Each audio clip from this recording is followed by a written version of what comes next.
எங்களுடைய குடும்பத்தை பொறுத்தவரை ஒரு திராவிட குடும்பம்.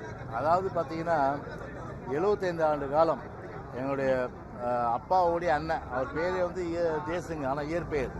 ஆனால் அவருடைய பெயர் வந்து வடசென்னை பெரியார் என்று இன்றைக்கு அழைக்கப்படுகின்ற எங்களுடைய வந்து அப்பாவுடைய சகோதரர் பெரியார் அவர்கள்.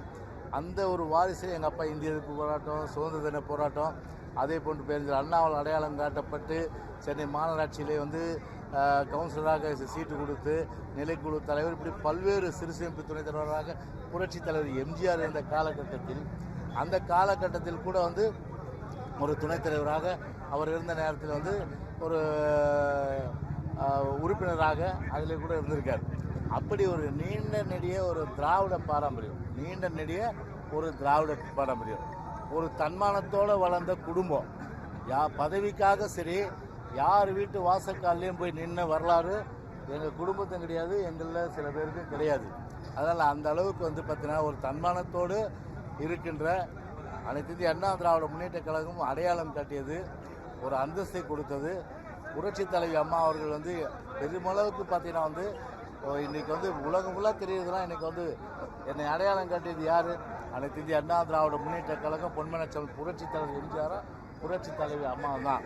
எனவே வாழ்நாள் முழுவதும் சரி தந்தை பெரியார், பேரன் அண்ணா இருபெரும் தெய்வங்களாக இருக்கின்ற இதே தெய்வம் புரட்சி தலைவர் புரட்சி தலைவர் அம்மாவுடைய வழியிலே எங்களுடைய பயணம் நிச்சயமாக தொடரும்.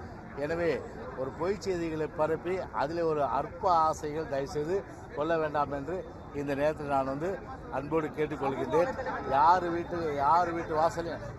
வீட்டு வாசலையும் சரி பதவிக்காக போய் நின்னவன் ஜெயக்குமார் கிடையாது, அது மட்டும் தெரிஞ்சுங்க.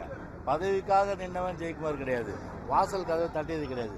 ஏன்னா பதவி என்பது அண்ணா சொன்னார், தோளில் போட்டிருக்க துண்டு, ஆனால் என்னை பொறுத்தவரை ஒரு கட்சிப்பு, அதுக்காக இந்த இயக்கம் கிடையாது. வாழ்நாளதும் உயிர் மூச்சுன்னு சொன்னால் அது அனைத்து இந்திய அண்ணா திராவிட முன்னேற்ற கழகம்.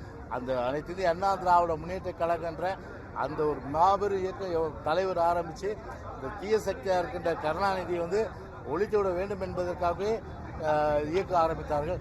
எனவே அந்த வழியிலே தான் எங்களுடைய இயக்கம் இன்றைக்கு பயணிக்கின்றது. அந்த வகையில் தான் நானும் பயணிப்பேன் என்று சொல்லி ஓகே.